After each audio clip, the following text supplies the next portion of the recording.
అండి రోమీలికి రాసినటువంటి పత్రిక, రోమా పత్రికలో నుండి మనం 5వ అధ్యాయము 3వ వచనాన్ని ఈ సందర్భంలో మనం చదువుకుని మరి దేవుని సన్నిధానంలో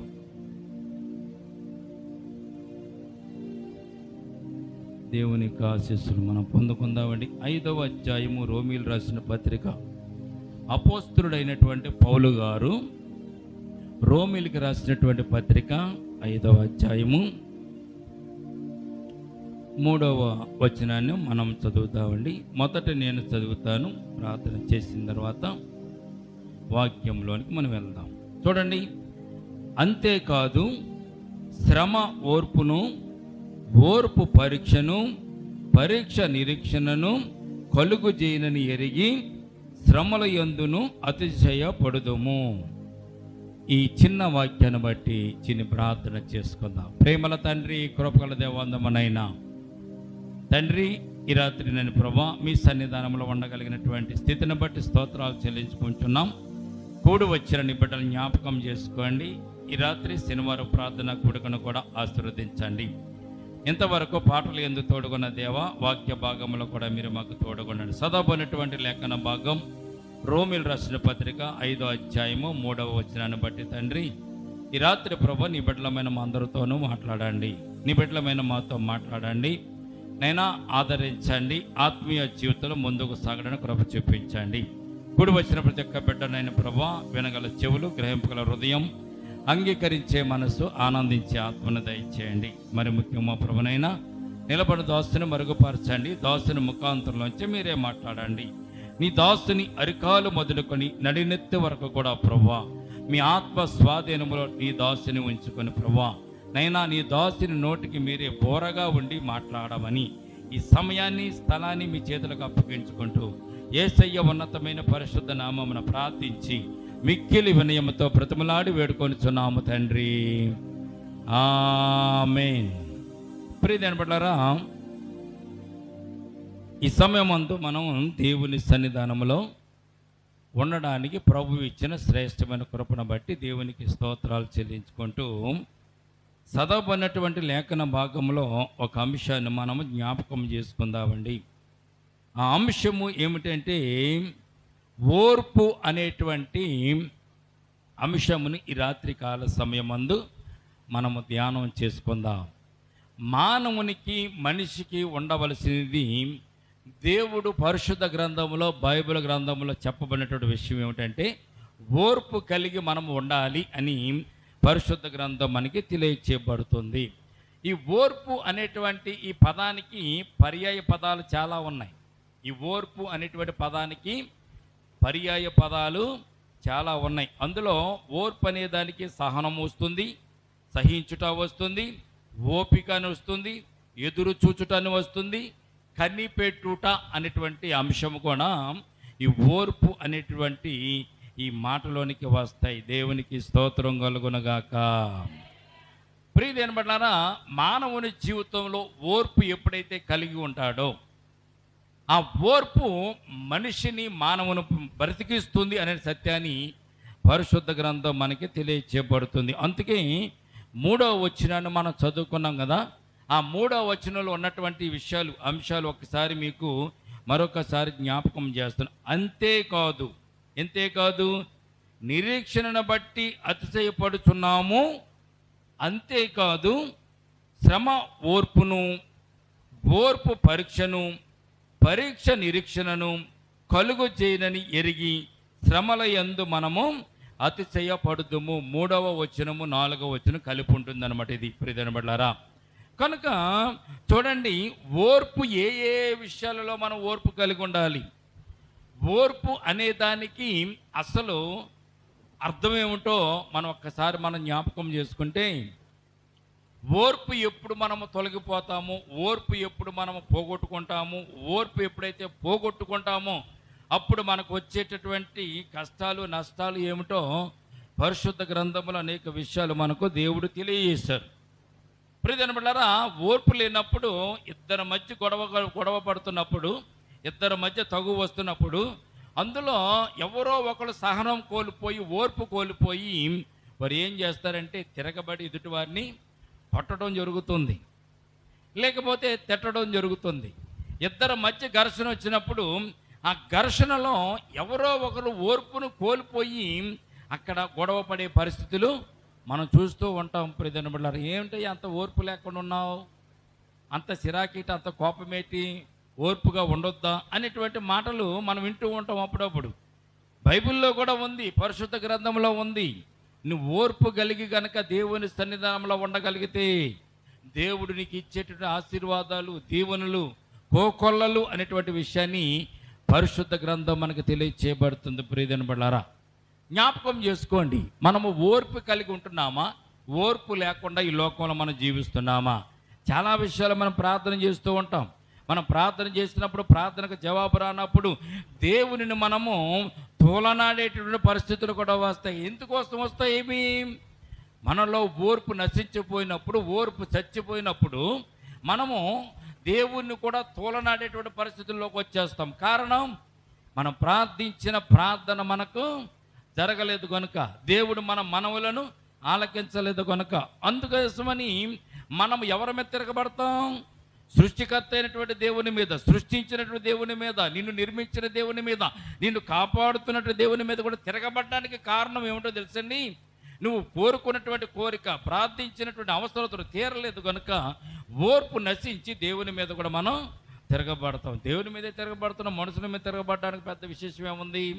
కనుక కుటుంబాలు కొన్ని పోడవడానికి, కొన్ని కుటుంబాలు చితుకుపోవడానికి, కొన్ని కుటుంబాలు వీధిని పాలు పడడానికి, కొన్ని కుటుంబాలు, భార్యాభర్తలు కుటుంబాలన్నీ కూడా కోర్టుల చుట్టూ తిరగడానికి గల కారణం కేవలం ఓర్పు లేని తనము వారిలో ఉంది కనుకని వారు బయట ప్రపంచంలోనికి బయటకు వచ్చేస్తున్నారు. ప్రియమైన బిడ్డలారా, జ్ఞాపకం చేసుకోండి, దేవుడు కోరుకునేది ఏంటో తెలుసండి? నీవు నిత్యము జీవించాలంటే, సుఖశాంతులతో జీవించాలంటే, నీవు ఆశీర్వాదాలు పొందుకోవాలంటే కేవలం ఒకే ఒక సూత్రం ఉంది ఇందులో. ఏంటా సూత్రం? ఓర్పు కలిగి నీవు అన్ని విషయాలలో కూడా నువ్వు జీవించాలని దేవుడు మనకి తెలియజేస్తున్నాడు. ప్రియమైన బిడ్డలారా, ఓర్పు అంట ఏం కలిగిస్తుంది అంటే, ఇక్కడ 3వ వచనంలో మనం చూసినట్లయితే శ్రమ ఓర్పును ఏం చేస్తుందంటే అండి, శ్రమలు ఎక్కువ కలిగినాయి అనుకోండి, పదే పదే శ్రమలు వస్తున్నాయి అనుకోండి, ఆ శ్రమలు మనకు ఓర్పును కలిగిస్తూ ఉంటాయంట. చిన్నపాటి మొట్టమొదటిగా మీకు జ్ఞాపకం చేస్తాను, చిన్నపిల్లలుగా ఉన్నప్పుడు ఏదో ఒకటి తిన్నప్పుడు కడుపులో నొప్పి వచ్చి బాధపడుతున్నట్టు పిల్లలు మనం చూస్తాం. అదే కొద్ది పెద్ద కొలిదే, పెరిగే కొలిదే మొట్టమొదటిగా కడుపులో నొప్పి కనుక వస్తే ప్రమాదకరమైన నొప్పి అని, ప్రాణం పోయే నొప్పి అని చెప్పి బాధపడుతూ ఉంటారు, గిలగల కొట్టేసుకుంటూ ఉంటారు. కానీ ప్రియమైన బిడ్డలారా, పదే పదే వస్తుంది అనుకోండి, ఏం చేస్తారు మీరు? మొన్న వచ్చింది తగ్గిపోలేదా, నిన్న వచ్చింది తగ్గిపోలేదా, అంతకుముందు వచ్చింది తగ్గిపోలేదా, ఇది తగ్గిపోతుందిలే, దీనివల్ల ప్రమాదం మనకి లేదు, ప్రాణాపాయ పరిస్థితి మాత్రం లేదు అనుకుంటాం. అయితే ప్రియమైన బిడ్డలారా, ఒక్కసారి వచ్చినప్పుడు మనం ఓర్పును కోల్పోతాం, సహనాన్ని కోల్పోతాం. కానీ పదే పదే వస్తున్నప్పుడు ఏం కలుగుతుందంటే అది ఓర్పు కలిగించడానికి దోహదం చేస్తుందని బైబిల్ తెలియజేస్తుంది. అందుకే శ్రమ ఓర్పును, ఓర్పు పరీక్షను ఎదుర్కొంటుందంట. దేవునికి స్తోత్రం కలుగునుగాక. ఓర్పు పరీక్షను ఎదుర్కొంటుంది. ఎప్పుడైతే నువ్వు ఓర్పు కలిగి ఉంటావో పరీక్షలు నీ మీదకు వస్తాయి. ఓర్పు నీ మీద ఉన్నప్పుడు, ఓర్పు నువ్వు కలిగి ఉంటున్నప్పుడు పరీక్షలు నీకు వస్తూ ఉంటాయి. ప్రియమైన బిడ్డలారా, అన్ని విషయాలలో ఓర్చుకోవడం అన్నది అంత మంచిది కాదండి పాస్టర్ గారు అని మీరు అనవచ్చు. అన్ని విషయాల్లో మనం ఓర్చుకోవడం అంత మంచిది కాదండి. అన్ని విషయాల్లో మనం తల వంచుకొని ఓర్చుకుంటూ ఉంటుంటే మనల్ని పనికిరాని వారుగా కూడా చూస్తారు కదండి. అందుకు మనము కూడా వారి మీద తిరగబడాలి అనేటువంటి సమాజం కూడా ఈ లోకంలో ఉంది. ప్రియమైన బిడ్డలారా, కానీ ఈ ఓర్పు అనేది బలహీనత కాదు అనే విషయాన్ని మొట్టమొదటిగా మనం జ్ఞాపకం చేసుకోవాలి. ఓర్పు అనేది బలహీనత కాదు. ఎదుటివారు ఏమన్నా కానీ మనం తల వంచుకుంటాం, ఓర్పు కలిగి ఉండడం బలహీనత కాదు. అది బలహీనత కాదు, కానీ ఆత్మీయ జీవితంలో ఎదగడానికి కావలసినటువంటి మార్గము అనేటువంటి విషయాన్ని పరిశుద్ధ గ్రంథం మనకు తెలియచేయబడుతుంది. ఆత్మీయ జీవితంలో ఎదగడానికి మార్గం ఏంటో తెలిసింది? మానవుడు, మనిషి, దేవుని నమ్మినటువంటి వ్యక్తి ఓర్పు కలిగి ఉండడం అనే విషయాన్ని పరిశుద్ధ గ్రంథం మనకు తెలియచేయబడుతుంది. కనుక ప్రియమైన ఈ రాత్రి మనం ఓర్పు విషయంలో చాలా విషయాలు మనం నేర్చుకోవాల్సినవి ఉన్నవి. కానీ ఈ రాత్రి కొద్ది విషయాలు మనం నేర్చుకుందాం ప్రియమైన బిడ్డలారా. ఎందుకంటే ఓర్పు అనేది ఎలాగుంటుందో పరిశుద్ధ గ్రంథంలో ఓర్పును మనం ఎలాగైతే కలిగి ఉండాలో అనేక మంది భక్తుల జీవితాలు దేవుడు మన కొరకు పాఠాలుగా గుణపాఠాలుగా ఈ పరిశుద్ధ గ్రంథంలో మన కోసం అయినా ఉంచి ఉన్నారు. కనుక ఆ ఓర్పును గురించి కొన్ని విషయాలు మనం నేర్చుకోవడానికి ప్రయత్నం చేద్దాం. రోమిలు రాసిన పత్రిక 12వ అధ్యాయం 12వ వచనం కూడా ఒకసారి మనం చదువుదామా? రోమిలు రాసిన పత్రిక 12వ అధ్యాయము 12వ వచనం ఒకసారి చూద్దామా ప్రియమైన బిడ్డలారా? నిరీక్షణ గలవారై సంతోషించుచు శ్రమయందు ఓర్పు గలవారై ప్రార్థన యందు పట్టుదల కలిగి ఉండండి అని బైబిల్ గ్రంథం మనకు తెలియజేయబడుతుంది. ప్రియమైన బిడ్డలారా, జ్ఞాపకం చేసుకోండి. ఓర్పునందు ఓర్పు ఎలా ఉండాలంటే ప్రార్థన యందును పరిస్థితుల యందును కూడా మనం ఓర్పు కలిగి ఉండాలి. అలాగే ఓర్పు కలిగి ఉన్నవారు ఎవరన్నా ఉన్నారా ఈ లోకంలో పరిశుద్ధ గ్రంథంలో అని ఒక్కసారి చూస్తే మనం చూడవలసిన వారు ఎవరో తెలిసింది. యోబు గారి గురించి మనం జ్ఞాపకం చేసుకోవాలి. ఓర్పు అనేది ఎలాగుంటుందో యోబు గారిని గురించి భక్తుడంటే యోబుని చూసి మనం నేర్చుకోవచ్చు. యోబు గారికి ఏం పాపం చేశాడని, ఏ దుర్మార్గం చేశాడని, ఎవరిని తిట్టాడని, ఎవరిని కొట్టాడని, ఏ అన్యాయం చేశాడని యోబు అన్ని శ్రమలు పడ్డాడు. శరీరం అంతా కుళ్ళిపోయి కురుపులతో నిండిపోయి ఆస్తి అంతా పోగొట్టుకుని, పిల్లలను పోగొట్టుకుని, స్నేహితులను పోగొట్టుకుని, బంధువులు పోగొట్టుకుని, ఒళ్ళంతా కురుపులతో చెల్లబెంక తీసుకుని బూడిదలో కూర్చుని ఆ ఒళ్ళంతా గోక్కునే పరిస్థితి యోబుకి ఎందుకు వచ్చిందో తెలుసా ప్రియమైన బిడ్డలారా? ఓర్పును పరీక్షించడానికి పరీక్షను దేవుడు యోబుకి ఇచ్చినట్టుగా మనం చూస్తున్నాం. ఓర్పు ఎంత సహనాన్ని కలిగి ఉంటుందో యోబు గారిని భక్తుడంటే యోబును చూసినప్పుడు మనకు అర్థం అవుతుందండి. ఎంత బాధపడ్డాడు. అయినా కానీ అంత బాధలో కూడా, అంత శ్రమలో కూడా, అంత కష్టాల్లో కూడా యోబు కనీసం దేవునిని కించెత్తు మాట కూడా అనలేదు. కారణం ఏంటో తెలిసింది? ఈ శ్రమ నాకు మేలు కొరకే వచ్చి ఉంటుంది. నా దేవుడు నన్ను శపించేవాడు కాదు, నా దేవుడు నన్ను ప్రాణం తీసేవాడు కాదు. ఇవి వస్తాయి, ఇవి వెళ్ళిపోతాయి, కానీ నా దేవుడు నిత్యం ఉంటాడు. అందుకే యోబు తన జీవితంలో సాక్ష్యం ఏం చెప్పాడు తెలిసింది? దేవుడే ఇచ్చెను, దేవుడే తీసుకుని వెళ్ళిపోయిన, దేవునికి స్తోత్రం కలుగునుగాక అన్నాడు యోబు గారు. అంటే ఎంత ఓపికది, ఎంత ఓర్పు, ఎంత సహనం. చిన్నపాటి మేకు గుచ్చుకుంటే మనం తట్టుకోలేం, చిన్నపాటి ముళ్ళు గుచ్చుకుంటే మనం తట్టుకోలేం. ప్రియమైన బిడ్డలారా, ఆ శ్రమలలో యోబు ఎంత ఓర్పు కలిగి ఉన్నాడో మనం జ్ఞాపకం చేసుకుంటే ఈ రాత్రి మానవులు అనేటువంటి మనము, మనుషులు అనేటువంటి మనము అటువంటి ఓర్పు మనం కలిగి ఉంటున్నామా? అటువంటి ఓర్పు కనుక నీవు కలిగి ఉంటే దేవుడు నిన్ను తప్పకుండా ఆశీర్వదిస్తాడు. యోబు అంత ఓర్చుకున్నాడు కనుకనే, ఓర్పు కలిగి ఉన్నాడు కనుకని యోబు తన పోగొట్టుకున్న దానికంటే రెండింతల ఆశీర్వాదాలు మరలా దేవుడు యోబు జీవితంలో దయచేస్తాడు. ప్రియమైన బిడ్డలారా, జ్ఞాపకం చేసుకోండి. ఓర్పు కలిగి ఉంటే అన్నీ మనకి అనుకూలంగానే జరుగుతాయి. చూసేవారు ఏమంటారు తెలుసా? నిన్ను అన్యాయంగా రోడ్డు మీద పట్టు కొడుతుంటే నువ్వు ఓర్పు కలిగి సహనం కలిగి తిడుతున్నా కానీ తల వంచుకుంటూ ఉంటుంటే ఎదుటివారు చూసి ఏమంటారో తెలుసా? ఆమెకి ఎంత ఓర్పు ఉందండి, ఆమె ఎంత ఓర్పుతో ఉందండి, ఎన్నన్నా కానీ ఏం మాట్లాడలేదండి, తప్పు ఆమెది కాకపోయినా కానీ, ఎంత దూషించినా కానీ ఆమె మాత్రం ఎదురాడి మాట్లాడలేదు అనేటువంటి మాట నీ జీవితంలో నువ్వు కలిగి ఉంటే దేవుడు నిన్ను ఆశీర్వదిస్తాడు. దేవునికి స్తోత్రం కలుగునుగాక. యోసేపు జీవితాన్ని కూడా మీరు జ్ఞాపకం చేసుకోండి. యోసేపు జీవితంలో తనకున్నటువంటి శ్రమలు, తనకున్నటువంటి ఇబ్బందులు, తనకున్నటువంటి బాధలు తండ్రి పట్టించుకోలేదు, తల్లి పట్టించుకోలేదు. ఉన్నటువంటి అన్నలు కూడా అన్నలే పగబట్టి, అన్నలే యోసేపును గోతులోకి తోసేసి, గోతులోంచి తీసి ఇస్మాయిల్కి అమ్మేసి, ఐగుప్తుకి అమ్మేసినప్పుడు, బానిసగా అమ్మేసినప్పుడు యోసేపు కూడా అన్నల్ని కించెత్త మాట అనలేదు. దేవునిని కూడా ఒక్క మాట కూడా యోసేపు అనలేదు. దేవుడు నాకు కలలు ఇచ్చాడు, దర్శనం ఇచ్చాడు, ఆ దర్శనం నెరవేర్చడానికి దేవుడు ఏదైనా ప్రణాళిక ఏర్పాటు చేసి ఇలాగ నన్ను పంపుతున్నాడేమో అని కూడా ఆలోచన అప్పటికి లేదు యోసేపుకి. ఎప్పుడు వచ్చింది యోసేపుకి? రాజు అయిన తర్వాత, ఐగుప్తులోకి వెళ్ళిన తర్వాత అప్పుడు ఆలోచన వచ్చింది ప్రియమైన బిడ్డలారా. కానీ చిన్నప్పుడే 15 సంవత్సరాల వయసులోనే యోసేపును అన్నలు కొట్టి గోతులో పడేసి, ఇస్మాయిల్కి అమ్మేసినప్పుడు, చెరసాలలో పెట్టినప్పుడు, పొతేఫరు ఇంట్లో బాధ పెట్టినప్పుడు, ఈ కష్టాలన్నీ కూడా యోసేపు ఏమాత్రం కూడా ఇది నా ప్రాణాపాయానికి వచ్చిందని ఎప్పుడు కూడా అనుకోలేదండి. ఎవరిని తిట్టలేదు, ఎవరిని దూషించలేదు.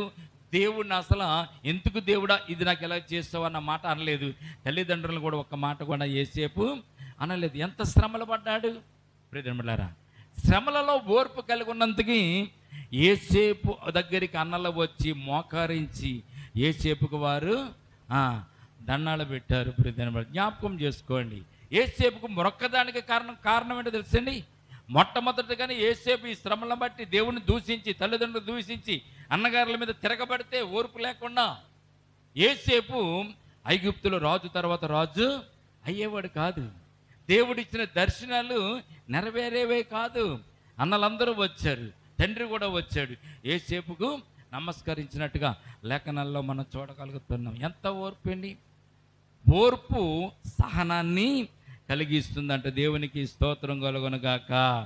చూడండి ఏమని చేస్తున్నాడు ఇక్కడ. మనం ఓర్పు సహనమును ఓర్పు పరీక్ష నిరీక్షణను కలుగుజని ఎరిగి శ్రమల యందు మనము అతిశయపడదు. నిరీక్షణ ఎలాగొస్తుందో మనకి శ్రమలలో నుంచి మనము బయటకు వచ్చినప్పుడు ఆ నిరీక్షణ మనము చూడగలుగుతాం. ప్రియమిత్రులారా, యేసేపు జీవితాన్ని మనం జ్ఞాపకం చేసుకున్నాం, అలాగే యోబు జీవితాన్ని జ్ఞాపకం చేసుకున్నాం. కానీ ఈ రాత్రి దేవుని యొక్క జ్ఞాపకం చేసుకుంటే మనకి ఆశ్చర్యం వేస్తుంది. ప్రియమిత్రులారా, దేవుడు వీరిద్దరికంటే ప్రపంచంలోని వారు అందుకంటే ఓర్పు కలిగిన వారు మొదటి స్థానంలో ఎవరుంటారంటే యేసుక్రీస్తు ప్రభువుల వారు ఉంటారనే విషయాన్ని మొట్టమొదటిగా మనం జ్ఞాపకం చేసుకోవాలి. ఆయనకున్నటువంటి ఓర్పు, ఆయనకున్నటువంటి సహనం మనమందరం కలిగి ఉండాలని ఆయన సిలువలో మన కొరకు ప్రాణము పెట్టినటువంటి యేసయ్య దేవునికి స్తోత్రం కలుగునుగాక.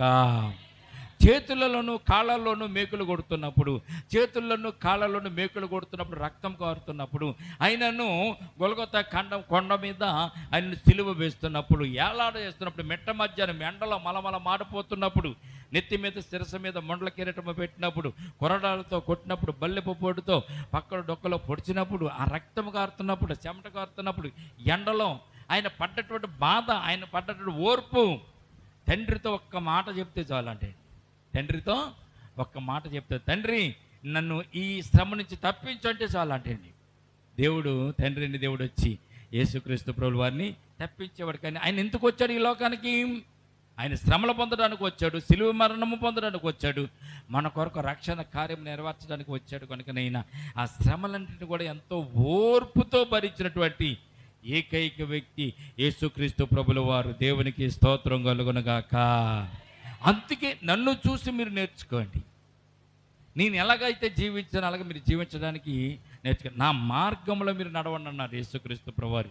ఆయన నడిచి మనలను కూడా ఆయన మార్గంలో నడవమని ఆయన మనకు తెలియజేస్తారు. కనుక ఈ రాత్రి ప్రియమైన బిడ్డలారా, మానవులైన మనం ఓర్పు కలిగి ఉండడానికి ప్రయత్నం చేయాలి. కనీసం మనకు ఓర్పు లేదండి.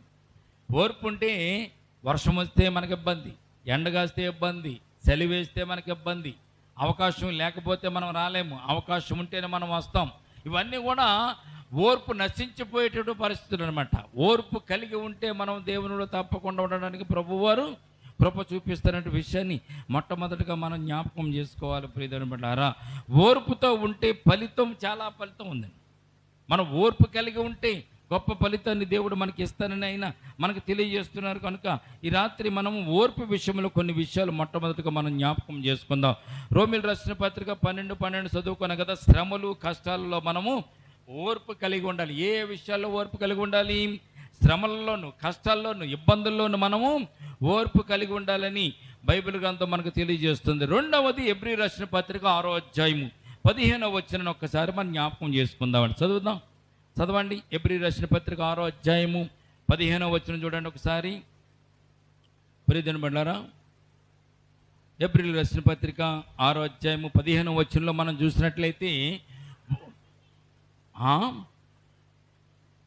ఆ మాటను నమ్మి అతడు ఓర్పుతో సహించి ఆ వాగ్దాన ఫలమును పొందెను. మనుషులు తమ కంటే గొప్పవాని తోడని ప్రమాణము చేతురు. ప్రతి వివాదములోనూ ప్రమాణమే విధివతంగా దేవుడు చాలింది. మొదటి వచనాన్ని చదవండి, మళ్ళీ మొదటి లైన్ చదవండి. ఏ మాట నమ్మి? దేవుడు ఇస్తానన్నటువంటి వాగ్దానపు మాటను నమ్మి అబ్రహాము గారు ఓర్పుతో సహించి చాలిని ఆ వాగ్దానపు ఫలమును పొందెను. ఇదేనికోసం? వాగ్దానపు ఫలము కోసం, వాగ్దానము కోసం, దేవుడిచ్చిన వాగ్దానము కోసం అబ్రహాము గారంట ఓర్పు కలిగి ఉన్నారంట. దేవునికి స్తోత్రం కలుగునుగాక. వాగ్దాన ఫలమును పొందడానికి ఓర్పు కలిగి ఉండాలి. దేవుడు నీకు వాగ్దానం చేశాడు. జనవరి 1 రోజున 31 నైట్ మీరు ప్రార్థన చేసుకున్నారు. జనవరి 1 రోజున వాగ్దానాలు తీసుకున్నారు. వాగ్దానాల ద్వారా దేవుడు మీకు కృపను అనుగ్రహిస్తానని ఆయన వాగ్దానం చేశారు. వాగ్దానం నెరవేర్చే వరకు నువ్వేం చేయాలి? ఓర్పు కలిగి ప్రార్థన చేయాలి. దేవునికి స్తోత్రం కలుగునుగాక. ఓర్పేది మనకి అలా ప్రార్థన చేయడానికి ఓర్పేది. మోకరించి మనం ప్రార్థన చేయడానికి ఎన్ని నిమిషాలు, ఎన్ని గంటలు, ఎన్ని సెకండ్లు మనం చేస్తాం? అసలు మోకరించేసరికి కాళ్ళు నొప్పులు వస్తూ ఉంటాయి. మోకరించేసరికి ఏదో గుర్తుకు వస్తుందని మోకరిందామని తల కిందకు వచ్చేసరికి ఏయో మన తలలో తిరుగుతూ ఉంటాయి. పగలంతా మనం చూసినటువంటి చిత్రాలన్నీ కూడా మన కళ్ళు మూసుకున్న తర్వాత మన కళ్ళ మందే తిరుగుతూ ఉంటాయి. మనం కనులు మూసుకుని దేవునికి ప్రార్థన చేయాలనుకున్నప్పుడు దేవుడు మనకు కనబడుతున్నాడా అనేటువంటి విషయాన్ని మొట్టమొదటిగా జ్ఞాపకం చేసుకోవాలి. దేవుడు కనబడటం పక్కన పెడితే పక్కనున్న సౌండ్లు మనకు వినపడతాయి, పక్కనున్న విషయాలు మనకు తెలుస్తాయి. పగలంతా మనం చూసినవి, వారం అంతా చూసినవి కూడా మనం కళ్ళు మూసుకున్న వెంటనే మన చుట్టూరు ఎరగరా తిరుగుతూ ఉంటాయి. అవి ఎందుకు తిరుగుతాయి? నీ కాన్సన్ట్రేషను, నీ తలంపులు, నీ ఆలోచనలు దేవుని వైపుకి లేవు, ఓర్పులో లేవు.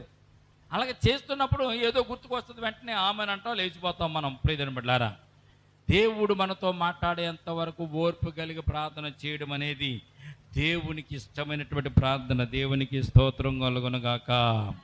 అబ్రహాం గారు దేవుడిచ్చిన వాగ్దానాన్ని, అబ్రహామా లేచిరా అన్నప్పుడు అబ్రహాం లేచి వచ్చేసాడు. నీ తల్లిదండ్రులు విడిచిపెట్టు, ఉన్నవిని విడిచిపెట్టు, నీ బంధువులు విడిచిపెట్టు, నీ స్నేహితులు విడిచిపెట్టు, వచ్చేయమంటే వాగ్దానం ఇచ్చిన వాడు గొప్పవాడు అన్న విషయాన్ని నేర్చుకుని జ్ఞాపకం చేసుకుని అబ్రహాం గారు దేవుడు చెప్పిన మాటను బట్టి లేచి వచ్చేసాడు. వాగ్దాన ఫలమును పొందుకున్నాడంట అబ్రహాం గారు. ఒక విషయాన్ని మీకు జ్ఞాపకం చేస్తానండి. అబ్రహాం గారు యేసుక్రీస్తు తండ్రి అయిన దేవుని ఎందుకు అభిమానించాడు, ఎందుకు గణపరచాడు, ఆయన చెప్తే ఎందుకు లేచి వచ్చేసారు? అబ్రహాం గారు ఏం చేసేవాడిని? విగ్రహాలను తయారు చేసేవాడు. అబ్రహాం గారి తండ్రి విగ్రహాలు తయారు చేసే వృత్తి కలిగిన వారు. ఏ విగ్రహాలు తయారు చేసేవారు? మనం ఈ లోకంలో చూస్తున్న ప్రతి బొమ్మలను కూడా వారు విగ్రహాలు తయారు చేసేవారు. ప్రతి విగ్రహాలను కూడా తయారు చేసేవారు. విగ్రహాలు తయారు చేసేటప్పుడు ఏం చేయాలి? కొన్ని ఎలాగుందో, ముక్కు ఎలాగుండో, రెప్పలు ఎలాగున్నాయో, చేతులు ఎలాగున్నాయో, తల ఎలాగుందో, కోళ్ళు ఎలాగున్నాయో తదేకంగా చూసి విగ్రహాలను తయారు చేసేవారు వాళ్ళు. ఆ విగ్రహాలు తయారు చేస్తున్నప్పుడు వీరి మనసంతా కూడా విగ్రహాల మీదే ఉండేది. అన్ని విగ్రహాలు అబ్రహాం గారు చేస్తున్నప్పుడు, అబ్రహాం గారు తండ్రి చేస్తున్నప్పుడు, అబ్రహాం గారు చూడండి, అబ్రహాం గారు తాతగారు చేస్తున్నప్పుడు, ముత్తాతలు చేస్తున్నప్పుడు వీరు చేసినటువంటి విగ్రహాలన్నీ కూడా గుడిలోకి తీసుకుని వెళ్ళి గుడిలో పెట్టి పూజిస్తూ, మొక్కుతూ, కొబ్బరికాయలు కొడుతూ, టెంకాయలు కొడుతూ, ఆరాధన చేస్తూ ఇవన్నీ చేస్తున్నప్పుడు ప్రియమైన బిడ్డలారా, ఏ విగ్రహం కూడా తయారు చేసిన వారితో మాట్లాడలేదంట. ఏ విగ్రహం కూడా తయారు చేసిన వారితో మాట్లాడలేదు. కానీ దేవుడు మాట్లాడాడు అబ్రహాం గారితో. ఈ ఉన్నటువంటి విగ్రహాలు ఏమీ కూడా తన ఇంట్లో ఎప్పుడు విగ్రహాలు ఉండేవంట. వారు పడుకునే చోట, కూర్చునే చోట, అన్నం తినే చోట, ప్రతి చోట కూడా విగ్రహాలు ఉండి తయారు చేసిన విగ్రహాలు పెయింట్లు వేయడం, వాటిని తీర్చిదిద్దడం, వాటిని సరి చేయడం, పోత పోయడం ఇవన్నీ చేసేవారు. కనుక ఇంటి నిండా విగ్రహాలే ఉండి, కానీ ఏ రోజును కూడా ఏ విగ్రహం కూడా అబ్రహాం గారితో మాట్లాడలేదు.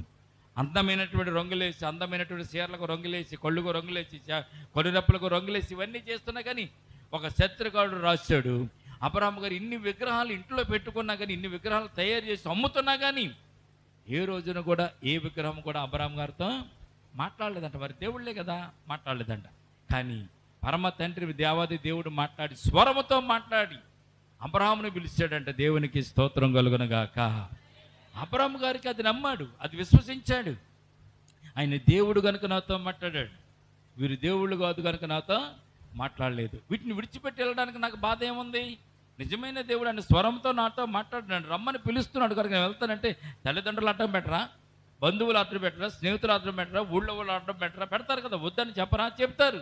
అయినా కానీ వారందరిని కూడా అబ్రహాం గారు విడిచి వాగ్దానం ఇచ్చిన వాడు సత్యవంతుడిని నమ్మి వాగ్దానం ఫలము పొందుకోవడానికి అబ్రాహాము గారు ఇంట్లో నుంచి ఊరిలో నుంచి లేచి వచ్చిన తర్వాత ఏమైనా నష్టపోయాడు అబ్రాహాము గారు?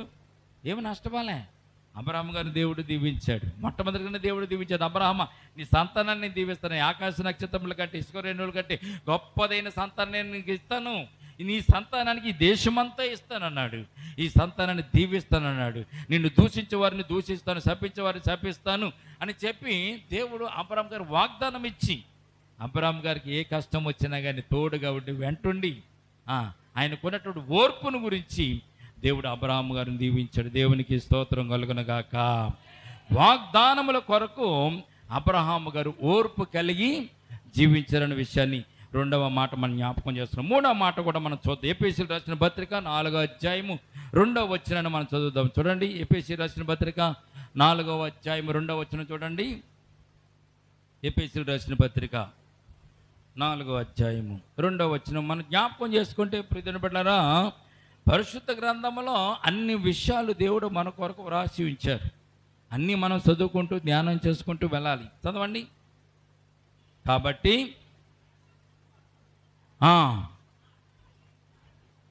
ఆత్మ కలిగించు ఐక్యమును కాపాడుకున్నట్టు ఎండు శ్రద్ధ కలుగుని వారై ప్రేమతో ఒకరినొకరు సహించుచు నేను పిలువబడిన పిలుపునకు తగినట్టుగా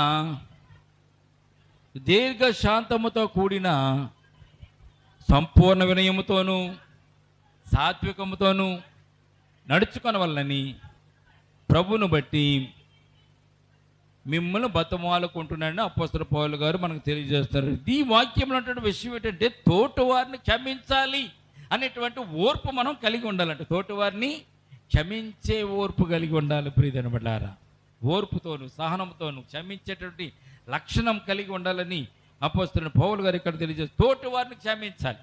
మనం తోటి వారిని క్షమించడం పక్కన పెట్టి ఇంట్లో వారిని మనం క్షమించలేము, మన స్నేహితులను క్షమించలేము, అలాగే తోటవారి అన్నదమ్ములను క్షమించలేము, అక్కజల్ని క్షమించలేము, తల్లిదండ్రులను క్షమించలేము, ఎవరిని కూడా మనం క్షమించలేము. కానీ క్షమించేటటువంటి మనస్సు మనం కలిగి ఉండాలంటే ఓర్పు మనము ఈ లోకంలో కలిగి జీవించాలని పరిశుద్ధ పౌలు గారు మనకు తెలియజేస్తున్నారు. దేవునికి స్తోత్రం కలుగునుగాక.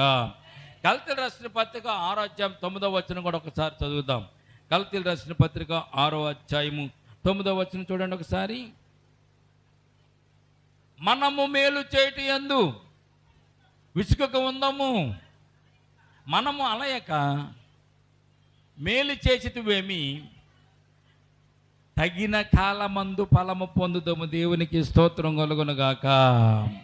విసుకక ఉండడం అంటే ఓర్పు కలిగి ఉండడం, విసుగు లేకపోవడం, కోపం లేకపోవడం, ఓర్పు కలిగి ఉండడమే అది. విసుకక ఉందు, ఓర్పు కలిగి మనం ముందు అనేటువంటి విషయాన్ని దేవుడు మనకు తెలియజేస్తున్నాడు. గలతీయులకు రాసిన పత్రిక 6వ అధ్యాయం 9.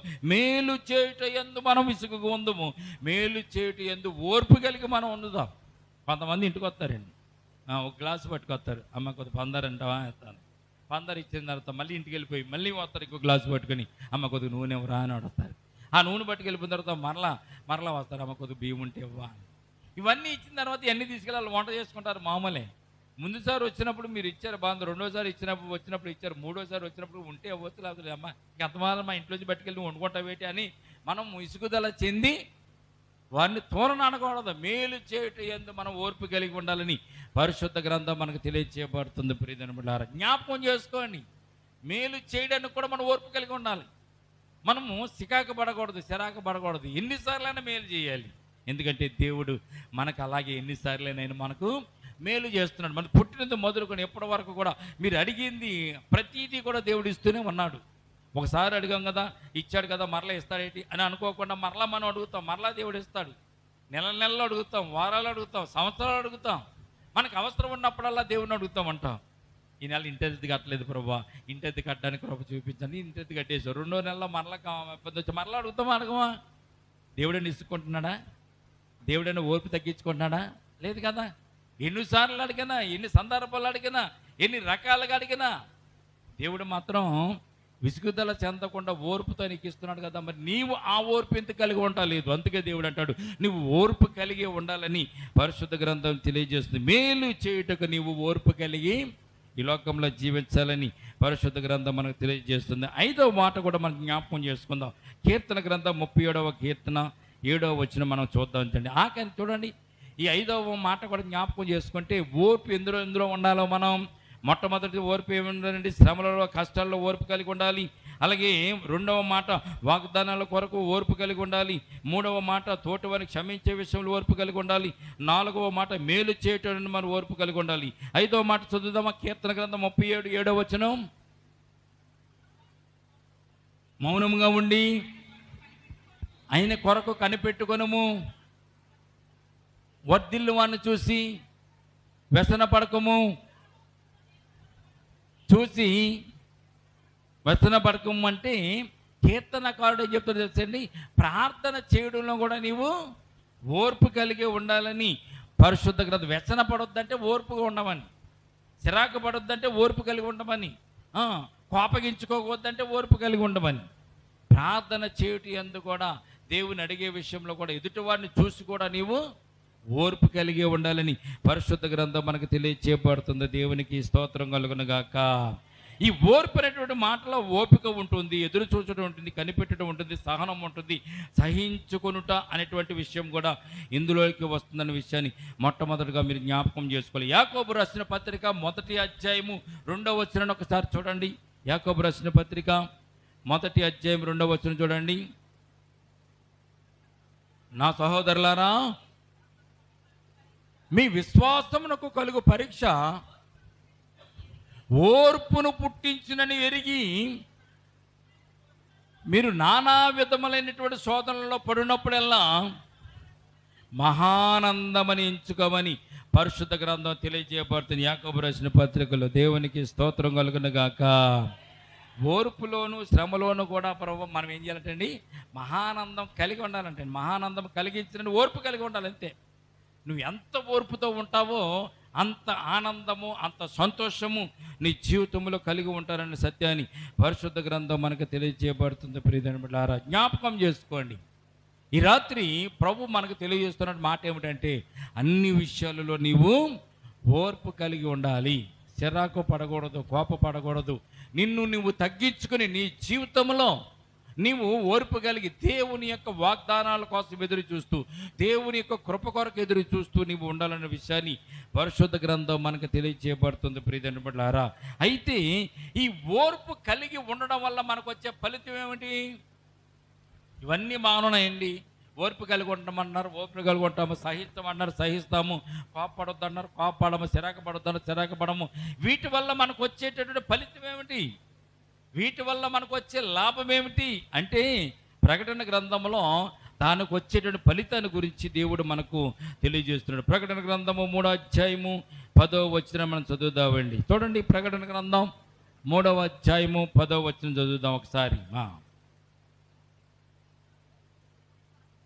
నీవు నా ఓర్పు విషయమైన వాక్యమును కైకొంటివి గనుక భూనివాసులను శోధించుటకును లోకమంతటి మీదికి రాబో శ్రమల కాలములో నేను నిన్ను కాపాడేదను. దేవునికి స్తోత్రం కలుగునగాక. మీరు ఓర్పు కలిగి ఉంటే వచ్చే లాభం ఏంటో తెలిసింది. ఓర్పు కలిగి ఉంటే వచ్చే ఫలితం ఏంటో తెలిసింది. ప్రభు వారు ఇక్కడ తెలుపుతున్నారు. ప్రియమైన బిడ్డలారా, నీవు నా ఓర్పు విషయమై వాక్యమును గైకొంటివి కనుక. ఓర్పుతో వాక్యాన్ని విన్నావు, ఓర్పుతో వాక్యాన్ని చదువుకున్నావు, ఓర్పుతో వాక్యాన్ని అర్థం చేసుకున్నావు, వాక్యానికి అనుగుణంగా నువ్వు జీవించడానికి ఇష్టపడ్డావు కనుక, ఓర్పుతో ఉన్నావు కనుక భూనివాసులందరూ నేను పరీక్షించే రోజు ఒకటి ఉంది. ఎవరినండి? భూమి మీద ఉన్నటువంటి జనులందరినీ కూడా, ప్రజలందరినీ కూడా పరీక్షించేటువంటి రోజు ఒక రోజు ఉంది. లోకమంతటికి రాబోవు శ్రమల కాలం ఒకటి ఉంది. ఆ శ్రమల కాలంలో, పరీక్షించే కాలంలో నేను నిన్ను కాపాడుతానంటున్నాడు దేవుడు. దేవునికి స్తోత్రం కలుగునుగాక.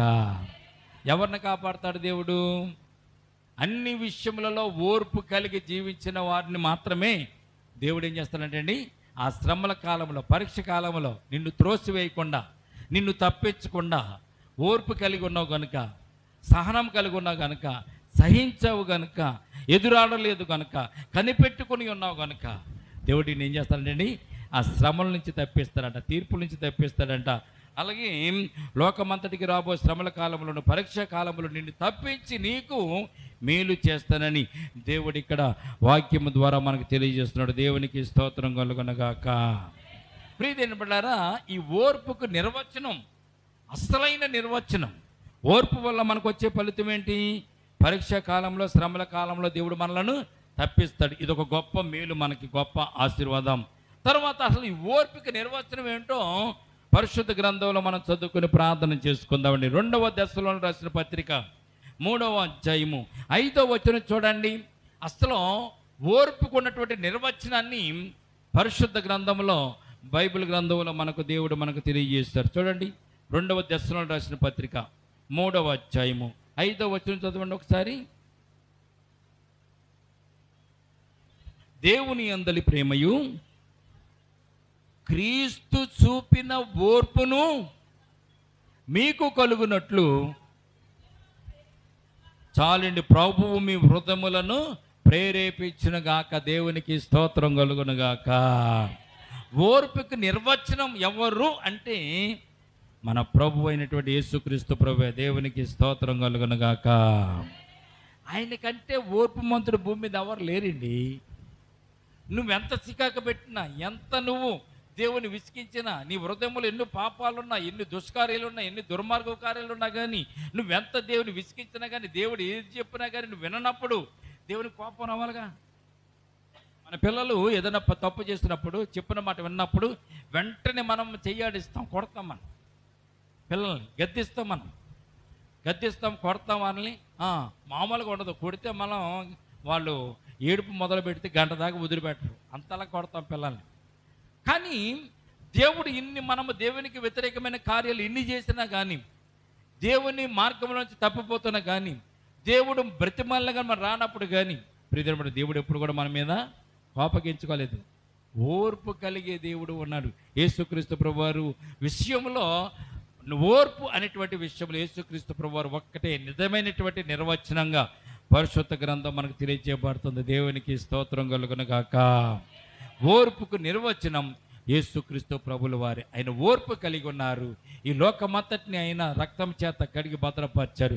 పాపం నుంచి విడుదల పొందించాలని సిలువ మరణం పొందారు. సిలువలో ఆయన యాతన పడి రక్తం కాచి మనలందరూ కూడా కడిగి పవిత్రపరిచారు. ప్రియమైన ఆయన కంటే ఓర్పు మంత్రులు భూమి మీద ఎవరు కూడా లేరు. ఆయన యందు విశ్వాసం ఉంచి, ఆయన యందు నమ్మిక ఉంచి ఈ లోకంలో మనం జీవించగలిగితే, శ్రమల కాలంలో, తీర్పు కాలంలో ఓర్పు కలిగిన వారిని నేను తప్పిస్తానని దేవుడు మనకు వాగ్దానం ఇస్తున్నారు. కనుక ఆ వాగ్దానాన్ని మనం పొందుకోవడానికి, వాగ్దాన ఫలాన్ని పొందుకోవడానికి మనము కూడా ఓర్పు కలిగి ఉందాము. ఈ మాటలు దేవుడు దీవించి మనలను ఆశీర్వదించునుగాక. తలల వంచండి, ప్రార్థన చేసుకుందాం. స్తోత్రమునైనా పరిశుద్ధుడా నీకే స్తోత్రం. పరమ తండ్రి మీకే స్తోత్రం. మహిమగల తండ్రి నీకే స్తోత్రం తండ్రి. నేను పరిశుద్ధ గ్రంథంలో ఓర్పు కలిగి ఉండమన్నటువంటి నేను ప్రభా, మీ మాటల బట్టి నేను ప్రభా, ఈ రాత్రి శనివారం ప్రార్థన కొడుకులో మేము ధ్యానం చేసుకోవడానికి ఇచ్చిన కృపను బట్టి కూడా స్తోత్రాలు తండ్రి. నైనా మీరు ఓర్పు కలిగి ఉన్నారు తండ్రి. నేను ప్రభా, శ్రమలు పొంది నేను ప్రభు ఓర్పు కలిగి ఉన్నారు తండ్రి. సిలువ మరణము విషయంలో కూడా మీరు ఓర్పు కలిగి ఉన్నారు తండ్రి. కాళ్ళల్లోనూ చేతుల్లోనూ ప్రభు నేను మేకులు కొడుతున్నప్పుడు నేను ఆ బాధ వర్ణనాతీతమైనటువంటి బాధ నైనా ప్రభా, శరవం పైన మొండ్ల కిరీటము పెట్టినప్పుడు, ప్రక్కలో డొక్కలో నేను బళ్ళపు పోటు పొడిచినప్పుడు తండ్రి నైనా ఆ శ్రమలన్నీ కూడా మీరు ఓర్చుకున్నారు తండ్రి. నైనా పరమ తండ్రినైనా మా పాపాల నిమిత్తం, మా శాపాల నిమిత్తమునైనా, నరకము నుంచి మమ్మల్ని తప్పించడానికి నేను ప్రభునైనా సిలువలో యాగమై బలి అయి నేను ప్రభునైనా మా కొరకు ఎంతో ఓర్పు కలిగి నేను మీరు సహించుకున్న గొప్ప దేవుడు తండ్రినైనా అట్టి ఓర్పుని నీ బిడ్డలమైన మేము కూడా కలిగి ఉండాలని ఈ రాత్రి కాల సమయం మీరు మాకు తెలియజేసినటువంటి వర్తమానాన్ని బట్టి స్తోత్రాలు తండ్రి. విన్నటువంటి వర్తమానం ప్రభు వాక్యమును నీ బిడ్డల హృదయాలలో పల్లెంపచేయండి తండ్రి. ఎందరైతే ఈ మాటలు వింటున్నారో ప్రభునైనా, విన్నటువంటి వారి జీవితంలో హృదయాలలో ప్రభునైనా మీరు కలిగినటువంటి ఓర్పును వారు కూడా కలిగినైనా ఈ లోకంలో నేను ప్రభు సుఖశాంతులతో జీవించడానికినైనా, శాంతి భద్రతలతో జీవించడానికి, మేలుకరముగా జీవించడానికినైనా నీ కృప చూపించండి నైనా. పరీక్షా కాలంలో, తీర్పు కాలంలో నైనా ప్రభు, శ్రమల కాలంలో నైనా ప్రభు, మీరు ఈ లోకానికి వచ్చినప్పుడు నేను ప్రభు ఎవరైతే ఓర్పు కలిగి ఉంటారో వారిని తప్పిస్తానని ప్రభు మీరు వాగ్దానం చేశారు కనుక నేను ప్రభునైనా అట్టి రీతినటువంటి ఆశీర్వాదాలు ఈ బిడ్డలు పొందుకునేలాగా నేను ప్రభు ఓర్పు కలిగి జీవించడానికి నేను నీ కృప వారికి దయచేయమని ప్రార్థన చేస్తున్నాం తండ్రి. కూడి వచ్చిన సంఘాన్ని సంఘ బిడ్డలు మీరు జ్ఞాపకం చేసుకోండి. వారికి ఉన్నటువంటి ఇబ్బందులు ఇరుకుల నుంచి తప్పించి జయమని కలిగించండి. ప్రార్థించే విషయంలో ఓర్పు కలిగి ఉండాలి తండ్రి. నేను నీ సన్నిధానంకి వచ్చే విషయంలో ఓర్పు కలిగి ఉండాలి తండ్రి. ఎదుటి వారు దూషించినప్పుడు ఓర్పు కలిగి ఉండాలి తండ్రి. నైనా వారికి వస్తున్న శ్రమలను బట్టి ఓర్పు కలిగి ఉండాలి తండ్రి. నైనా పరమ తండ్రివి, పరలోకపు తండ్రివి, కాపాడేవాడు నీవున్నటువంటి విషయాన్ని జ్ఞాపకం చేసుకుని అన్ని విషయాలలో ప్రభు ఓర్పు కలిగి ఈ లోకంలో జీవించడానికి కృప చూపించండి తండ్రి. ఎదుటి వారికి మేలు చేసే విషయంలో ఓర్పు కలిగి ఉండాలని, శ్రమలను అనుభవించడానికి ఓర్పు కలిగి ఉండాలని, సహనము కలిగి ఉండాలనే విషయాన్ని ప్రభునైనా నీ బిడ్డలకు బిడ్డలమైన మాకు తెలియజేశారు కనుకనైనా అటు రీతిగా నీ బిడ్డలు ఓర్పు కలిగి నేను నీలో జీవించడానికి మీ ఆశీస్సులు ఆశీర్వాదాలు పొందుకోవడానికి నేను కృప చూపించాడు తండ్రి. తగ్గించుకుని వండుట నేను ప్రభా, తలదించుకుని వండుట నేను ప్రభు, ఓడిపోవడం కాదన్న విషయాన్ని మీరు జ్ఞాపకం చేస్తున్నారు తండ్రి. ఆత్మీయ జీవితంలో ఎదగడం అనేటువంటి విషయాన్ని ప్రభా మీరు మాకు జ్ఞాపకం చేస్తున్నారు కనుక నేను ప్రభా ఈ రాత్రి నేను ప్రభు నీ బిడ్డలమైన మేమందరం కూడా ఓర్పు కలిగి నీలో జీవించడానికి, నీతో జీవించడానికి, పరలోక రాజ్యంలో మీతో పాటు ఉండేటువంటి భాగ్యాన్ని మేము కూడా కలిగి ఉండడానికి నేను మీ కృప చూపించండి. అబ్రాహాము గారు ఓర్పు కలిగి ఉన్నారు కనుకనే వాగ్దానపు ఫలమును పొందుకున్నారు తండ్రి. యోబు గారు కూడా నేను ప్రభు ఓర్పు కలిగి ఉన్నారు కనుక నేను ప్రభు నన్ను రెండింతల ఆశీర్వాదాలు పొందుకున్నారు నైనా. ఏసేపు తన జీవితంలో కష్టాలలో ఓర్పు కలిగి ఉన్నాడు కనుకనే రాజు తర్వాత రాజుగా నేను ప్రభునైనా స్థిరపడగలిగాడు తండ్రి. నైనా ఈ రాత్రి ప్రభునైనా మేము కూడా అన్ని విషయాలలో ఓర్పు కలిగి, నెమ్మది కలిగి, సహనము కలిగి నేను ప్రభా సహించి నేను ప్రభా నీ బిడ్డలకు ఈ లోకంలో సాక్షిగా జీవించే భాగ్యం మాకు దయచేయమని ఆ చుట్టుపక్కల ఉన్న ప్రతి ఇంటిని, ప్రతి గృహాన్ని కూడా జ్ఞాపకం చేసుకొని వారికి నక్రతలు అవసరతలు మీరు తీర్చండి. ఇప్పుడు వచ్చిన సంఘాన్ని, సంఘ బిడ్డలు జ్ఞాపకం చేసుకొని నైనా వారి చుట్టూ కలిసి వేసి కాపుదల దయచేయండి. ఈ సమయం నీ బిడ్డలు ఇంటికి వెళుతుండగా నేను ప్రభా ఈ సన్నిధానపు ఆశీర్వాదం వారి గృహాల్లో వచ్చండి. వారి గృహం చుట్టూ కంచి వేసి కాపుదల దయచేదురుగా కానీ వారికి ఉన్న ప్రతి అక్రత, ప్రతి అవసరత మీరే తీర్చమని ఈ సమయం ముందు దాసుని నిలబెట్టుకున్న దాసుని ముఖాంతరం మీరే మాట్లాడి ప్రభా నేను ఆత్మీయ జీవితంలో పాఠాలు మీరు నేర్చుకోవడానికి కృపను పట్టుకుని స్తోత్రాలు చెల్లించుకుంటూ యేసయ్య ఉన్నతమైన పరిశుద్ధ నామమున ప్రార్థించి మిక్కిలి వినయముతో బ్రతుములాడి వేడుకొనుచున్నాము తండ్రి. ఆమేన్. మన తండ్రి అయిన దేవుని ప్రేమయు, కుమారుడైన యేసుక్రీస్తు కృపయు, పరిశుద్ధాత్మని సహవాసం ఇప్పుడు ఎల్లప్పుడూ ప్రవోచ్చు పర్యంతము సంగమునకును మనకును సదాకాలము తోడు నీడగుండునుగాక. ఆమేన్. యేసు రక్తమే చేయం, ప్రవేశ రక్తమే చేయం, యేసు నామమున సంపూర్ణ విజయం కలుగునుగాక. ఆమేన్. ఆమేన్.